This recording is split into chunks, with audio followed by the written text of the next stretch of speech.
கிறிஸ்துவுக்குள் மிகவும் பிரியமானவர்களே, கடந்த ஒரு மாத காலம் நீங்க பாத்தீங்கன்னா செய்திகள்ல உத்தரகாசியில கிளவுட் பஸ்ட் வசனம் சொல்வதை போல மெழுகு போல உருகி ஒரு கிராமமே அழிந்து போனது. இன்னும் மனித உயிர்கள் என்ன ஆனதுன்னு தெரியல.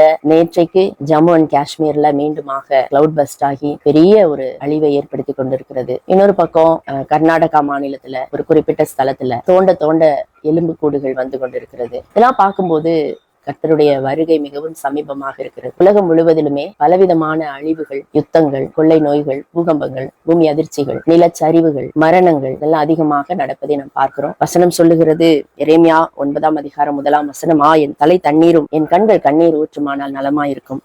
அப்பொழுது என் ஜனமாகிய குமாரத்தை கொலையுண்ண கொடுத்தவர்கள் நிமித்தம் நான் இரவும் பகலும் அழுவேன். ஏன் நம்ம இரவும் பகலும் அழனுமாம்? ஏன் எரேமியா தீர்க்கதரிசி இரவும் பகலும் அழுகிறாராம்? என் ஜனமாகிய குமாரத்தை கொலையுண்ண கொடுத்தவர்களை நிமித்தம். அப்ப ஒரு ஆபேலின் ரத்தம் ஆண்டவரை நோக்கி கூப்பிட்டது அப்படின்னு நம்ம வேதத்துல வாசிக்கிறோம் இல்லையா? உன் சகோதரனுடைய ரத்தம் என்னை கூப்பிட்டதுன்னு ஆண்டவர் சொல்றாரு. சகோதரனை நீ என்ன செய்தாய்? ஒரு ஆபேலின் ரத்தம் கூப்பிடும்னா எவ்வளோ ரத்தம் சிந்தப்பட்டு கொண்டிருக்கிறது, எவ்வளவு அபார்ஷன்கள், எவ்வளவு சிறு பிள்ளைகள் கொலை செய்யப்படுகிறார்கள், எவ்வளவு பெரியவர்கள் வீடுகளிலே என்ன நடக்கிறதுன்னு கூட நமக்கு எல்லாம் தெரியல. பிரியமானவர்களே, நாம் இதற்காக அதிகமாக நாம் செபிக்க வேண்டியவர்களா இருக்கிறோம். நமக்கு நன்கு தெரிந்த வசனத்தையும் வாசிக்கிறேன். 2 நாளாகமும் 7ஆம் அதிகாரம். நான் மழையில்லாத படிக்க வானத்தை அடைத்து அல்லது தேசத்தை அழிக்க வெட்டுக்கிளிகளுக்கு கட்டளையிட்டு அல்லது என் ஜனத்திற்குள் கொள்ளை நோயை அனுப்பும் போது என் நாமம் தரிக்கப்பட்ட என் ஜனங்கள் தங்களை தாழ்த்தி ஜெபம் பண்ணி என் முகத்தை தேடி தங்கள் பொல்லாத வழிகளை விட்டு திரும்பினால் அப்பொழுது பரலோகத்தில் இருக்கிற நான் கேட்டு அவர்கள் பாவத்தை மன்னித்து அவர்கள் தேசத்துக்கு சேமத்தை கொடுப்பேன். நம்முடைய தேசத்தின் சேமம் வர வேண்டும் என்றால்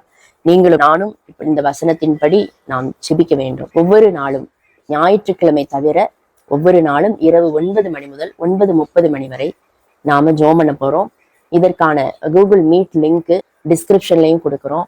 அது மாத்திரமல்ல, என்னுடைய வாட்ஸ்அப் நம்பர் உங்களுக்கு ஸ்கிரீன்ல வந்துட்டு இருக்கு.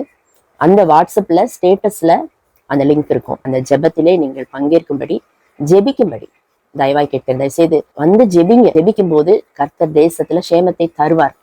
ஆண்டவர் என்ன சொல்லியிருக்கிறாங்க? 2 பேர் 3 பேர் அவருடைய நாமத்தினால கூடியிருந்தாலும் அந்த இடத்துல வருகிறேன்னு ஆண்டவர் சொல்லியிருக்கிறாங்க. ஆகவே அரை மணி நேரம் தினமும் ஜெபம் பண்ண போறோம். சண்டேஸ் மாத்திரம் கிடையாது, மீதி வாரத்துல 6 நாட்கள் நாம் ஜெபிக்க போகிறோம். இது கர்த்தர் தான் ஜெபிக்கும்படியாக சொல்லி இருக்கிறார். ஆகவே நாம் ஜெபிக்க போகிறோம். இன்று இரவு 9 மணி முதல் இந்த ஜெபம் ஆரம்பமாகிறது.